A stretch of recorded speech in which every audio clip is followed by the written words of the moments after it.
Hi കൂട്ടുകാരെ, പുതിയൊരു വീഡിയോയിലേക്ക് എല്ലാവർക്കും സ്വാഗതം. അങ്ങനെ രഘു വണ്ടി നിർത്തിയിരിക്കുകയാണ്. ഈ സ്വർണ്ണക്കടത്തിൻ്റെ ആളുകളും വണ്ടി നിർത്തിയിരിക്കുകയാണ്. രഘുവിടെ വണ്ടി നിർത്തിയിട്ടുണ്ടല്ലോ, അവൻ വണ്ടിയിൽ നിന്ന് ഇറങ്ങുന്നല്ലോ എന്നവരിങ്ങനെ പറയുന്നുണ്ട്. രഘു വണ്ടിയിൽ നിന്ന് ഇറങ്ങി 2 അടി നടന്നതിന് ശേഷം തൻ്റെ പോക്കറ്റിൽ നിന്ന് ഫോൺ എടുത്ത് രഘു പെട്ടെന്ന് പോലീസ് സ്റ്റേഷനിൽ വിളിക്കുകയാണ് കേട്ടോ. ഇതേസമയം ഇയാളതൊക്കെ നോക്കുന്നുണ്ട്.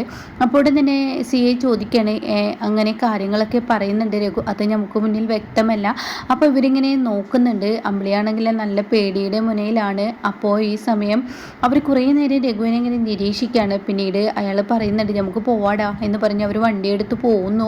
ഇതേ സമയം രഘുവിനോട്, നിങ്ങളുടെ വണ്ടി നമ്പർ ഞാൻ നോട്ട് ചെയ്തിട്ടുണ്ട്, എന്നാൽ അവനെ ഞാൻ ട്രേസ് ചെയ്യും, നിങ്ങൾ പേടിക്കണ്ട എന്നും പറഞ്ഞിട്ട് CI ഫോൺ വെക്കുന്നുണ്ട് കേട്ടോ.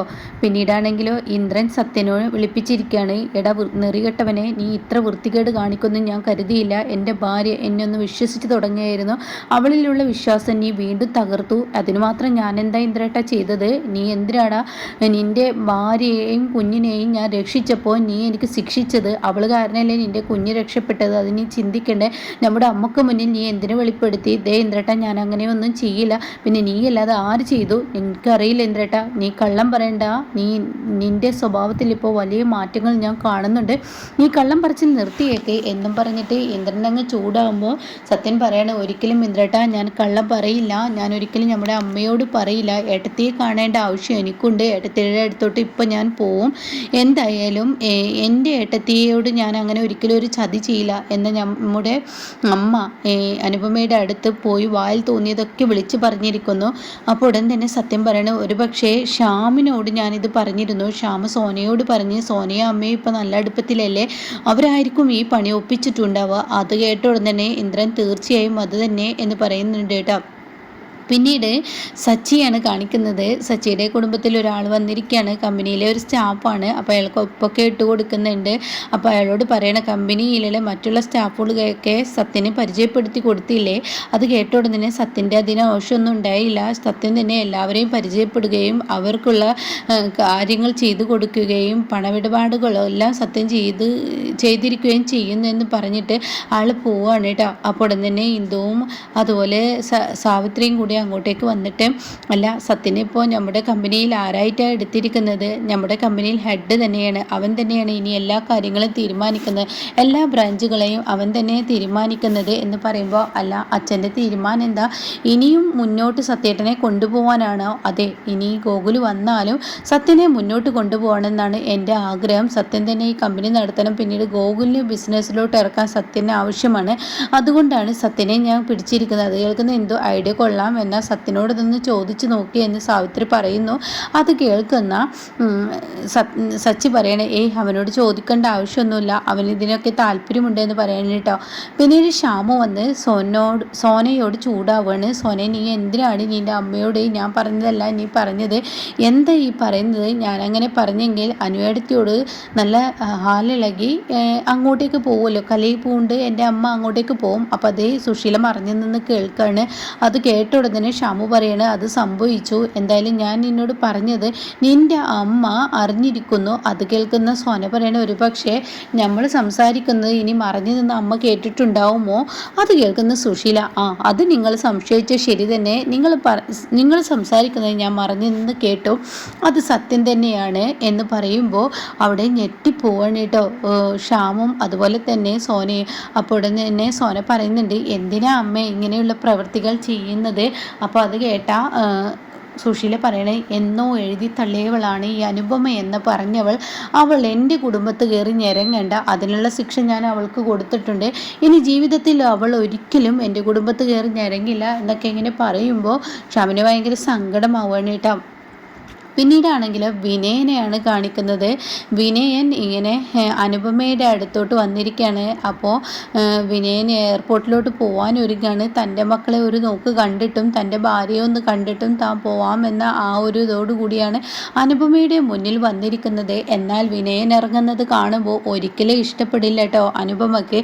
അനുപമയുടെ നെറ്റി ചുളിയുന്നുണ്ട്. അപ്പോഴേക്കും വിനയൻ അങ്ങനെ കയറി വരികയാണ്. എന്നിട്ട്, എന്തായാലും ചേച്ചി ഞാൻ വന്നത് ഇഷ്ടമായില്ലേ? എനിക്കിപ്പോൾ ആര് വന്നാലും എന്തായാലും ഇഷ്ടക്കേടൊന്നുമില്ല എന്ന് അനുപമ പറയുമ്പോൾ, മോളെ ഞങ്ങൾ മക്കളെ കാണാൻ വേണ്ടി വന്നതാണ്. അത് കേൾക്കുന്ന അനുപമ പറയാണ്, അയ്യോ മക്കളിവിടെ ഇല്ലല്ലോ, അച്ഛൻ നാട്ടിലോട്ട് അവരെ കൊണ്ടുപോയി എന്ന് പറയുമ്പോൾ ഉടൻ തന്നെ വിനയം പറയണേ, ഇതേ അനുപമയെ ചിരുവിനെ കാണാതിരിക്കാനുള്ള ഉടായ്പ് ഞങ്ങളുടെ അടുത്ത് പറയണ്ട.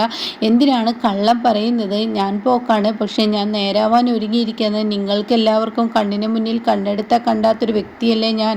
അതുകൊണ്ട് തന്നെ ഞാൻ ഇനി പോവുകയാണ്, ഞാനിവിടെ നിൽക്കത്തില്ല, എന്നെ കൊണ്ടുള്ള ശല്യം ഇന്നത്തോടു കൂടി തീർന്നു.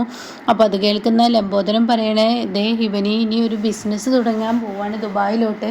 അപ്പോൾ വിനയം പറയണേ, ഞാൻ ഇന്ന് പോവും നാളെ പോവും എന്നൊക്കെ പറയുമ്പോൾ നിങ്ങൾക്കൊരു പരിഹാസമായിരുന്നു, എന്നാൽ അത് നടന്നിരിക്കുന്നു, ഇനി ഞാൻ പോവുക തന്നെയാണ്.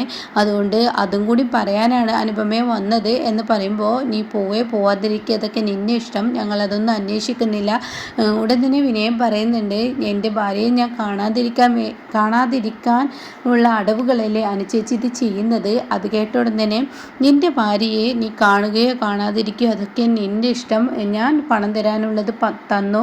പക്ഷെ ഞാനൊരു കാര്യം പറയുന്നു, ഇവിടെ അവരില്ലെന്ന് പറഞ്ഞത് സത്യമാണ്. അപ്പം അത് കേട്ട വിനയം പറയണ, അമ്മയെ ഉള്ളിൽ കയറി പരിശോധിക്കൂ, അവളിവിടെയുണ്ട്, എനിക്ക് എൻ്റെ മക്കളെ കാണാതിരിക്കാൻ വേണ്ടി ചെയ്യുന്നതാണ്. അപ്പം അത് കേൾക്കുന്ന ലതിക പറയണേ, ഇല്ല, ഇത് അനുപമയുടെ വീടാണ്, അനുപമ തീരുമാനം എടുക്കുന്നതിനനുസരിച്ച് അല്ലാതെ ഒന്നും ചെയ്യാൻ പറ്റത്തില്ല എന്ന് പറയുന്നുണ്ട് കേട്ടോ. ആ സമയം ഉടൻ തന്നെ അനുപമ പറയണേ, ഞാൻ ഈ വീടിൻ്റെ പുറത്തോട്ട് ഇറങ്ങിത്തരാം, എന്നാലേ എനിക്ക് കുഴപ്പമില്ല, പക്ഷേ ഇവിടെ ചീരുമില്ല എന്നുള്ളത് ഉറപ്പ് തന്നെയാണ്, എനിക്ക് ആരോടും കള്ളം പറയേണ്ട ആവശ്യമില്ല എന്ന് അനുപമ പറയുന്നു കേട്ടോ. ആ സമയം ലതികയാണെങ്കിലോ, എൻ്റെ മകൻ ഇനി ഇവിടെ നിൽക്കുന്നില്ല, അവന് ഗൾഫിലോട്ട് പോവുകയാണ്, എന്തായാലും എൻ്റെ പൊന്നു മോൻക്ക് അവളെ കാണാനുള്ള ഭാഗ്യമില്ല, അതുകൊണ്ടാണ്. അപ്പോഴേക്കും വിനയൻ പൊട്ടിത്തെറിക്കാണ്. വിനയൻ പറയണേ, ഈ ഗർഭിണിയായ പെണ്ണിനെ 8-9 മാസമായ പെണ്ണിനെ അങ്ങോട്ടും ഇങ്ങോട്ടും യാത്ര ചെയ്യിപ്പിക്കുന്നത് ഇത്ര നല്ലതാണോ? അത് ചോദിക്കുകയാണെങ്കിൽ വിനയ, കട്ടിലിൽ നിന്ന് വീഴ്ത്തിയിട്ടതും കരണക്കുറ്റി നോക്കി അടിച്ചതും പിന്നീട് പല പീഡനങ്ങൾ ചെയ്തതും ഇതൊക്കെ ഇപ്പോൾ ഗർഭിണിയായ പെണ്ണിനോട് നീ ചെയ്യുന്നതാണോ? അത് കേട്ടോടെ തന്നെ ലംബോദരൻ ചോദിക്കുക, എന്താ ഇപ്പോൾ പറഞ്ഞത്? കട്ടിലിൽ നിന്ന് വീഴ്ത്തിടുക എന്നാ? എന്താ ഈ പറയുന്നത്? ആര്? എപ്പോൾ? ചീരു വന്ന് വീണില്ലേ, അതിനെക്കുറിച്ചാണ് അമ്മ വാഹി പറയുന്നത്. അത് കേൾക്കുന്ന അനുപമയ്ക്ക് ചിരി വരികയാണ്. അങ്ങനെ അനുപമ പറയുന്നുണ്ട്, എന്തിനെക്കുറിച്ചാണെങ്കിലും എനിക്ക് കുഴപ്പമില്ല, പക്ഷെ ഞാൻ പറയാനുള്ളത് പറഞ്ഞു, നിങ്ങളുടെ മകൻ പറഞ്ഞത് നിങ്ങൾക്ക് വിശ്വസിക്കാൻ. എനിക്ക് പറയാനുള്ളത്, ചിരുവിനോട് ഒരുപാട് ദ്രോഹങ്ങൾ ഇയാൾ ചെയ്തിട്ടുണ്ട് എന്ന് പറയുന്നു കേട്ടോ. അപ്പോൾ ഈ വാക്കുകൾ കേൾക്കുമ്പോൾ വിനയൻ്റെ ഈ സ്വഭാവം കാണുമ്പോൾ, മതി, ഇനി ഇവിടെ നിൽക്കണ്ട, നിനക്ക് നിൻ്റെ മക്കളെ കാണാൻ യോഗമില്ല, അതുകൊണ്ട് നിനക്ക് പോവാമെന്ന് പറഞ്ഞ് വിനയനെ പറഞ്ഞയക്കുന്നു കേട്ടോ. പിന്നീടാണെങ്കിലോ ഇങ്ങനെ അമ്പിളിയാണ് കാണിക്കുന്നത്. അമ്പിളി അടുക്കളയിലെ പാത്രത്തിലെ വെള്ളം ഒഴിക്കാൻ വേണ്ടി മുറ്റത്തോട്ട് വരുമ്പോൾ തൻ്റെ അച്ഛൻ്റെ റൂമിൽ വെച്ചിരിക്കുന്ന ആ സ്വർണത്തിൻ്റെ പെട്ടിയുണ്ടല്ലോ, അത് പുറത്തോട്ട് വലിച്ച് കൊടുത്തിട്ടിരിക്കുകയാണ് കേട്ടോ. ഇത് കാണുന്ന അമ്പിളി ഞെട്ടിപ്പോവാണ്. ഈശ്വര, എന്താ അപ്പോൾ ഇത് സംഭവിച്ചത്? ഇതിപ്പോൾ ആരെ ഇവിടെ കൊടുന്നിട്ടത്? അയ്യോ, കള്ളനായിരിക്കുമോ? ഇനി അച്ഛൻ്റെ റൂമിൽ കള്ളൻ കയറിയോ? അതോ ഇനി അച്ഛൻ്റെ കയ്യിൽ അകപ്പെട്ടോ? ഇനി അച്ഛൻ വിചാരിക്കുമോ രഘുവേട്ടൻ്റെ കൈകളിലായിരുന്നു ഇതെന്ന് അച്ഛൻ വിചാരിക്കുമോ എന്നൊക്കെയാണ് ചിന്തിക്കുന്നുണ്ട് കേട്ടോ. ഇതിനിടയ്ക്ക് ഇവർ വന്നിറങ്ങുമ്പോൾ ചിരുവിനോട് പറയുന്നുണ്ട് മാഷ്, മോളെ, ഇനി നീ ഇപ്പോൾ വിനയനിൽ നിന്ന് പേടിച്ച് ഇങ്ങോട്ടേക്ക് ഓടി വന്നിട്ട് ഇപ്പോൾ ഇവിടെയും പ്രശ്നങ്ങളാണ്, നിനക്ക് അങ്ങോട്ടേക്ക് പോകണമെന്നൊക്കെ ചോദിക്കുന്നുണ്ട്. അതൊന്നും വേണ്ടെന്ന് പറയുന്നത്. അപ്പോഴാണ് രഘുവും അതുപോലെ അമ്പിളിയും പുറത്തുനിന്ന് വരുന്നത്. അപ്പോൾ എന്തായി മക്കളെ? പോലീസ് സ്റ്റേഷനിൽ കേസൊക്കെ കൊടുത്തു, പക്ഷെ ഞങ്ങളെ പാതി വഴിയിൽ ആ മാഫിയ വീണ്ടും പിടികൂടി എന്നൊക്കെ അങ്ങനെ പറയുമ്പോൾ, അവർ നിങ്ങൾ ദ്രോഹിക്ക് എന്തെങ്കിലും ചെയ്തോ? ഇല്ല. അപ്പോഴേക്കും പോലീസിനെ വിളിച്ച് വണ്ടി നമ്പറൊക്കെ കൊടുത്തു എന്ന് പറയാണ്.